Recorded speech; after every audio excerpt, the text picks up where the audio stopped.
आणि आता बातमी सांगलीहून आहे। सांगली जिल्हा बँकेत 2,43,00,000 अपहार झालाय। तर या अपहाराप्रकरणी 8 जणांना निलंबित करण्यात आलंय। संबंधित शाखा अधिकाऱ्यांवर कारवाई करण्यात आली असून बँकेतील दुष्काळ निधी हडप केल्याचं समोर आलंय। तर 219 शाखांमध्ये प्रशासनाकडून तपासणी मोहीम सुरू आहे। 2 दिवसांच्या तपासणीनंतर दुष्काळ आणि अवकाळ निधीवर मारण्यात आलेल्या डल्ल्याची व्याप्ती वाढण्याची शक्यता व्यक्त केली जाते। मात्र जिल्हा बँकेतल्या या दुष्काळ आणि अवकाळ मदत निधीमधील गैरव्यवहार प्रकरणामुळे जिल्ह्यामध्ये एकच खळबळ उडाली आहे।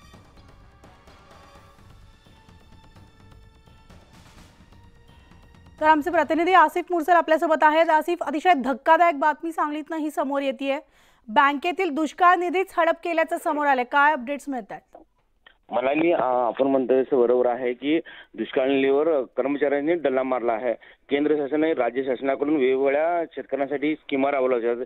दुष्काळ निधीच्या स्कीमा राबवल्या जातात, परंतु या ठिकाणचे तासगाव मार्केट यार्ड मधील कर्मचारी, जे बँकेतले कर्मचारी आहेत, त्यांनीच त्या दुष्काळ निधीवर डल्ला मारलेला आहे। काही कागदात फेरफार करून हे निधी स्वतः वापरलेले आहेत आणि यामध्ये अशाच एका बँकेत शाखेत झालेलं नाही, परंतु तासगावमध्ये वेगवेगळ्या बँकेच्या शाखेमध्ये झालेला आहे। आणि अशा या ठिकाणच्या झालेल्या अपहारामध्ये साधारणतः 2 ते 2.5 कोटीचा अपहार झाल्याचे समोर आलेला आहे।